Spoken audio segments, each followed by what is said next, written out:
Halo kawan unik, bayangkan ada monster baja seberat 60 ton melaju di lumpur, medan salju, atau padang pasir dengan kecepatan setara mobil sedan.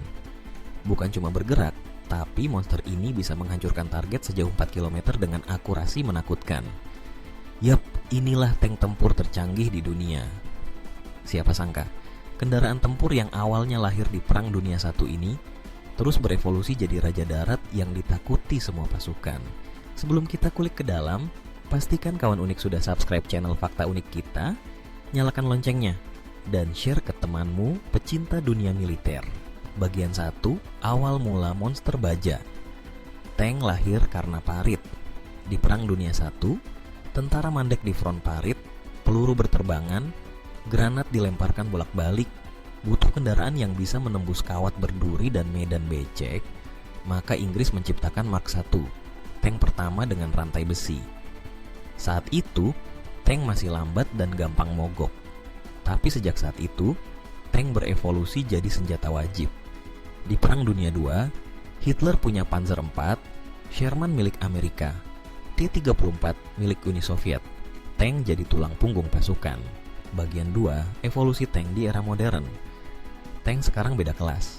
Lihat saja Leopard 2A7, Abrams M1A2, atau T-90 Rusia. Beratnya lebih dari 60 ton, tapi lincah. Bahkan Abrams punya mesin turbin gas layaknya jet. Tangki bahan bakarnya bisa bikin irit di padang pasir, tapi tetap ganas di perkotaan. Apa rahasianya? Baja komposit, reactive armor, dan active protection system (APS). Tank tempur modern punya lapisan baja khusus yang bisa meledakkan rudal sebelum kena lambung tank. Bagian 3, senjata mematikan di atas roda rantai. Tank tempur bukan cuma soal pelindung.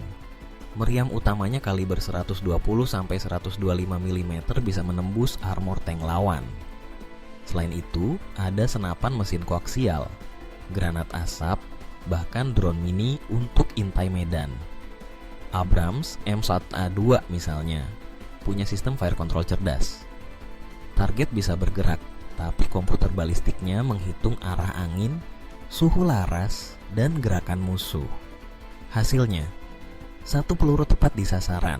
Bagian 4, teknologi siluman dan drone. Di tank-tank terbaru sudah main EI Leopard. 2AJU punya sensor thermal dan laser rangefinder. Generasi 3, beberapa tank eksperimental bahkan dirancang semi-otonom. Bayangkan, tank tanpa awak dikendalikan jarak jauh. Masuk dulu ke zona tempur paling berbahaya. Sementara Rusia mengembangkan armata T-14. Disebut-sebut tank paling futuristik dengan kubah meriam tanpa awak. Bagian 5, perang urban dan ancaman baru. Tapi musuh terbesar tank bukan tank lain, melainkan rudal anti-tank modern dan drone kamikaze. Di Ukraina, banyak tank Rusia hancur karena drone FPV dan Javelin. Inilah sebabnya sistem pertahanan aktif jadi penting.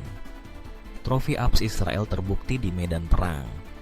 Rudal anti-tank yang mendekat akan diledakkan di udara sebelum menempel di badan tank. Bagian 6, masa depan tank. Otonomi dan kecepatan. Bagaimana tank di masa depan? Para insinyur militer sekarang berebut bikin tank yang lebih ringan, cepat, tapi tetap kebal. Konsep hybrid electric tank mulai muncul.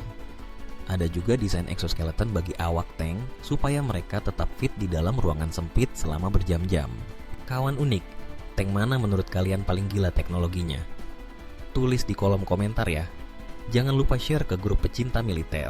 Dari parit becek Perang Dunia I sampai medan perang modern yang penuh drone dan rudal canggih, tank tetap jadi monster baja yang bikin lawan ciut nyali.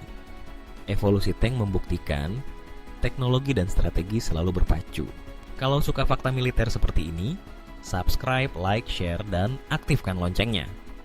Kita akan bongkar teknologi militer lainnya, dari drone kamikaze sampai rudal hipersonik. Sampai jumpa di fakta unik kita berikutnya, kawan unik.